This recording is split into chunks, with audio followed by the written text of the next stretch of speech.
Welcome to Advertising Champions, your go-to destination for insights into the dynamic world of advertising.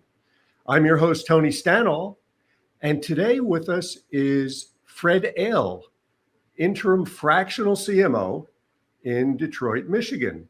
Welcome, Fred. Thank you, Tony. Nice to be here.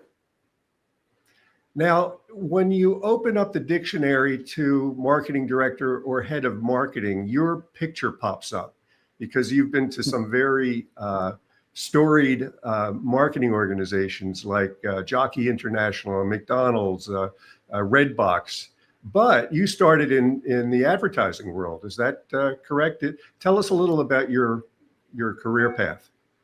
Yeah, I started out at several major ad agencies in Chicago in account management, leading a number of CPG businesses like General Mills and S.C. Johnson and ConAgra. So that was sort of the first half of my career. And then I pivoted to corporate marketing leadership about mid-career, transitioning over to Pulte Group and Pulte Homes, where I was a vice president of brand management. And that sort of started me on my journey on the corporate marketing side, from Pulte to McDonald's to Redbox to Jockey. Gotcha. Now, as an executive recruiter in advertising, I hear a lot of people, particularly in account management, desirous of getting to the quote client side, and you did exactly that. And what was your motivation to make that move? For me, it was really to have more of a hand on the rudder for the overall marketing mix, number one, and number two. It was a lot easier to manage one organization than two. So if you think about when you're in account management on the agency side, not only do you have to manage your client and the client dynamics, but you've also got to manage the agency and the agency dynamics. So it's a little bit easier when you cut that in half and you've got sort of just one thing to concentrate on. That was the positive for me.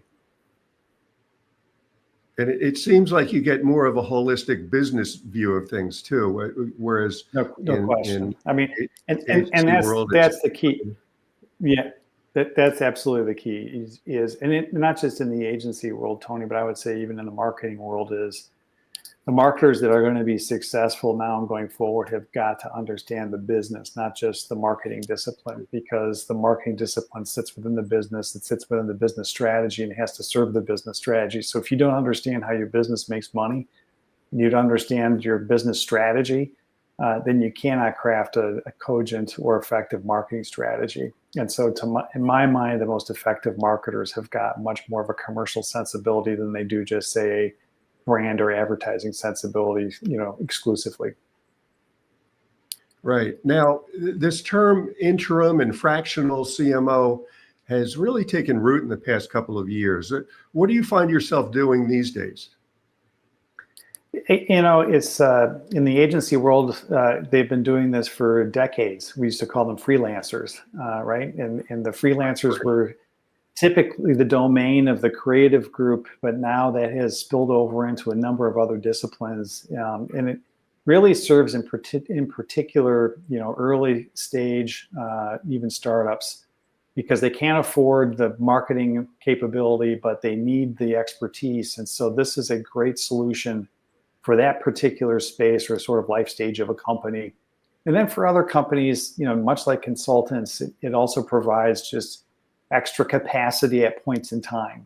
Someone goes on maternity leave or is on medical leave. There's someone that can step into a role and fill that job and keep the momentum going on certain projects and initiatives until that person can return to the seat. Or there's temporary capacity needed, because of, press of business that they know is short term. And so while the consultants might fill this, it'd be much better to put, former practitioners or existing practitioners into those roles as well. So it's cost effective for all involved. Gotcha. Now we have a couple of seconds left.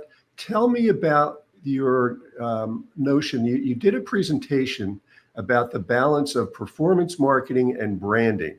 There's been a lot of chatter about performance marketing. It's highly readable, and digital marketing allows you to do that. But branding was almost old school. It was, the positioning of the brand and so forth. Say a few words about that, Fred.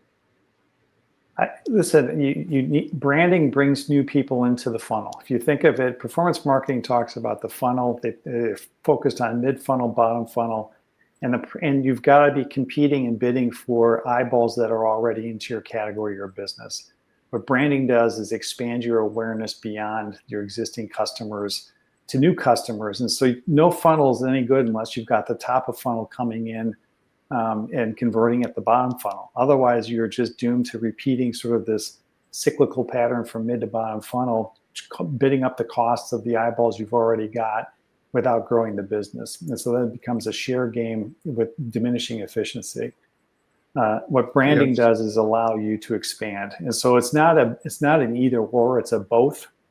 And I think branding got short shrift because there was no immediate effect. And it wasn't as easily measurable as performance marketing. Got it. So you have both sides covered with that. Well, thanks for talking with us today, Fred. Thank you, Tony. Thanks for having me. And thank you for tuning in to this episode of Advertising Champions. For further information, be sure to visit dailynewsnetwork.com. Until next time, stay inspired. We've been around for 16 years, working with clients, with thousands of clients. We're working with agencies to be able to scale them and grow them and provide them services that would cost them way more than it would for them to do it themselves. Anything oriented around lead generation, video creation, web design, we're full service, so we can really serve most people.